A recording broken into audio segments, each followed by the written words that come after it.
Volunteer ভাতা 1000 টাকা করে বাড়ানো হলো। নমস্কার বন্ধুরা, স্টাডি ফর লক্ষ্য ইউটিউব চ্যানেলের পক্ষ থেকে আপনাদেরকে স্বাগত জানাই। পশ্চিমবঙ্গ রাজ্যে সিভিক ভলেন্টিয়ার নিয়োগ করা হচ্ছে। এক্ষেত্রে কিন্তু প্রত্যেক জেলা থেকে আপনি আবেদনটি করতে পারবেন এবং এক্ষেত্রে শূন্যপদ রয়েছে প্রায় 1 লক্ষ এবং এই যে কাজের পোস্টিংটা আপনি এটা নিজের এলাকাতেই করতে পারবেন এবং এক্ষেত্রে কিন্তু ছেলে ও মেয়ে উভয়ই আবেদনটি করতে পারবে। তো দেখে নেবো আপনি এই আবেদনটি কিভাবে করবে এবং এক্ষেত্রে আপনার যোগ্যতা কি কি রয়েছে এবং এর সম্পূর্ণ সিলেকশন প্রসেস সম্বন্ধে ভিডিওর মাধ্যমে আলোচনা করব। তাই ভিডিওটি প্রথম থেকে শেষ পর্যন্ত দেখতে থাকুন। পুলিশ রিক্রুটমেন্ট 2025 পশ্চিমবঙ্গ সরকার আবারও কিন্তু নিয়োগ করতে চলেছে সিভিক ভলেন্টিয়ার, যেখানে সব বয়সী ছেলে মেয়ে কিন্তু এখানে আবেদন করতে পারবে।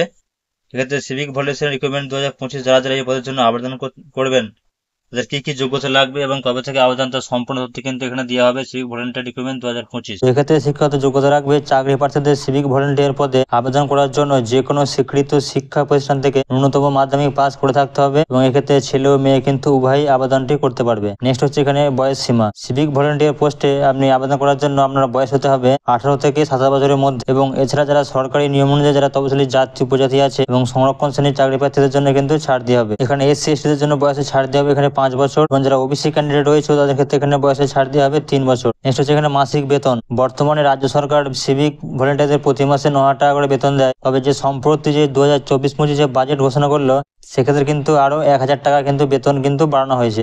ভলেন্টিয়ার ভাতা 1000 টাকা করে বাড়ানো হলো। মে মাস থেকে সবাই 10,000 টাকা করে বেতন পাবে। এর সাথে যারা সিভিক ভলেন্টিয়ার পোস্টে চাকরি করছে তারা এক্ষেত্রে জুনিয়র কনস্টেবল পদোন্নতি, হেলথ ইন্স্যুরেন্স ও সরকারি অনেক সুবিধা কিন্তু দেওয়া হবে। সিভিক ভলেন্টিয়ার যারা কাজ করেন ভালো করে তাদের কোটা বাড়িয়ে এবং স্পেশালি যারা কাজ করেছে খুব ভালো তাদের কনস্টেবল এবং হোমগার্ডে রিক্রুট করবার জন্য পার্মানেন্ট চাকরির জন্য তাদের কোটার সংরক্ষণ 10% থেকে 20% বাড়িয়ে দেওয়া হয়েছে। নেক্সট হচ্ছে how to apply civic police recruitment 2025 আবেদনপত্র। নির্ধারিত আবেদনপত্রের ফরম্যাটটা কিন্তু এই বিজ্ঞপ্তির সাথে যুক্ত করে দেওয়া হয়েছে এবং এটা কিন্তু আপনাকে A4 সাইজ ভাবে কিন্তু আবেদনটি প্রিন্ট আউট করে নিতে হবে এবং এই আবেদনের সাথে আপনাকে দিতে হবে এই সমস্ত নথিপত্র। প্রথমে বলেছে পরিচয়পত্র, আইডেন্টিটি প্রুফ, নিম্নোক্ত যে কোনো একটি নথি কিন্তু আপনাকে জমা দিতে হবে সেলফ অ্যাটেস্টেড করে। যেমন এখানে রয়েছে pan card, passport, driving licence, voter card, ছবি সহ ব্যাংক পাসপোর্ট, আধার কার্ড বা আধার কার্ড এবং ঠিকানার প্রমাণপত্র হিসেবে দিতে হবে যে কোনো একটি এখানে স্বপ্রত্যয়িত কপি অর্থাৎ সেলফ অ্যাটেস্টেড ফটোকপি কিন্তু আপনাকে দিতে হবে। এটা হচ্ছে ভোটার কার্ড রয়েছে, আধার কার্ড বা আধার কার্ড, তার সঙ্গে রয়েছে passport, driving licence, bank passbook অথবা বিদ্যুৎ বিল বা টেলিফোন বিল যে কোনো একটা জমা দিতে হবে এবং বয়সের প্রমাণপত্র হিসেবে আপনাকে জমা দিতে হবে যে কোনো একটি স্বপ্রত্যয়িত কপি, যেমন জন্ম সার্টিফিকেট বা স্কুল থেকে কর্তৃক দেওয়া জন্ম তারিখ সম্বলিত শংসাপত্র অথবা যে কোনো স্বীকৃত পরীক্ষার অ্যাডমিট কার্ড যাতে জন্ম তারিখ উল্লেখ করা আছে সেটা কিন্তু এখানে জমা করতে হবে। তার সাথে দিতে হবে রঙিন পাসপোর্ট সাইজ ছবি। আবেদনপত্রের উপর নির্ধারিত স্থানে একটি স্বপ্রত্যয়িত রঙিন ছবি কিন্তু দিতে হবে এবং শিক্ষাগত যোগ্যতার প্রমাণপত্র কিন্তু এখানে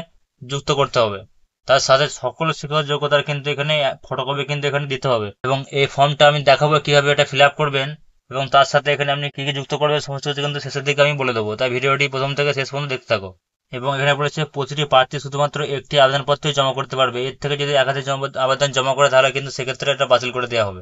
তো এটা হচ্ছে তার অ্যাপ্লিকেশন ফর্ম। এখানে দেখতেই পাচ্ছ লেখা আছে application form for enrolment as civic volunteer এবং ডান দিকে এখানে বলেছে past your recent passport photograph. এখানে কিন্তু ডান দিকে তোমাদের একটা রিসেন্ট মানে সদ্য তোলা একটা পাসপোর্ট কিন্তু ফটো কিন্তু এখানে লাগাতে হবে এবং ID number to be filled by office, এটা কিন্তু অফিস ফিল আপ করবে, এখানে তোমাদেরকে হাত দেওয়ার কোনো প্রয়োজন নাই।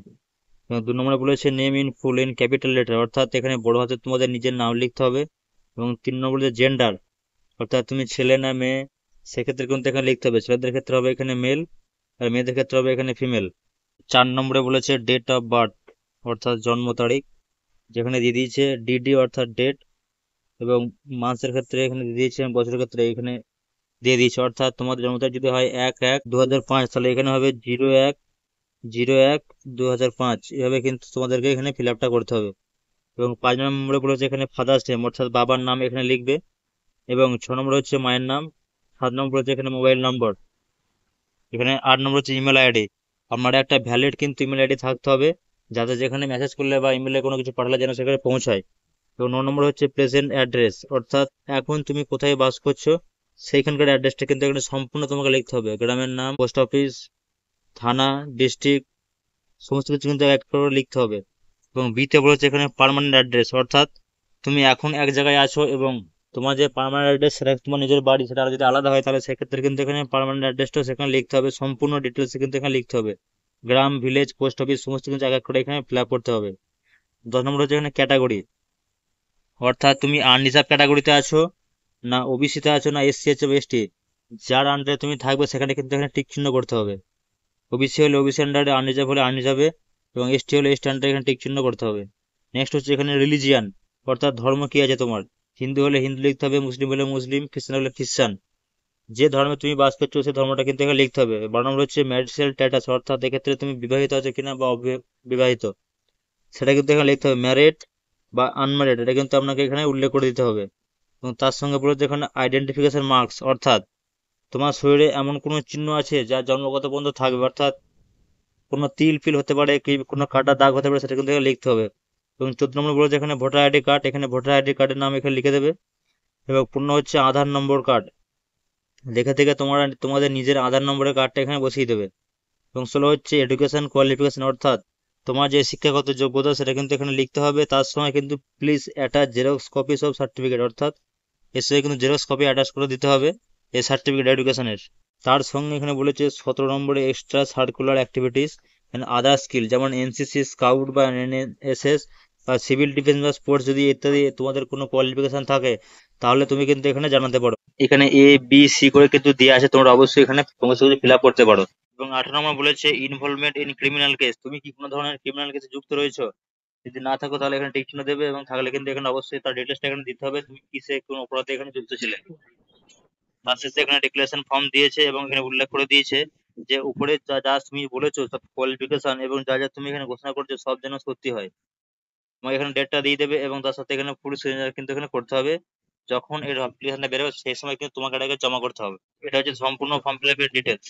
এই সমস্ত কাগজপত্র আগাম করে রেডি করে রেখে দিন, এবং এই খবরটি আপনাদেরকে আগাম করে জানিয়ে দেওয়া হলো যাতে আপনারা ভালো করে প্রস্তুত নিতে পারেন, এবং এই খবরটি আপনারা বন্ধুদেরকে দ্রুত শেয়ার করে দেন যেন তারাও আগাম করে সমস্ত কিছু রেডি করে রাখতে পারে। যখন এর অফিসিয়াল নোটিফিকেশন বের হবে এই চ্যানেলের মাধ্যমে সমস্ত বিষয়টি কিন্তু তুলে ধরা হবে। আপনি যদি সিভিক ভলেন্টিয়ারে যোগদান করতে চান চ্যানেলটিকে অবশ্যই সাবস্ক্রাইব করে রাখুন, পরবর্তীতে এই ধরনের সরকারি এবং বেসরকারি চাকরির নোটিফিকেশন দ্রুত পেতে।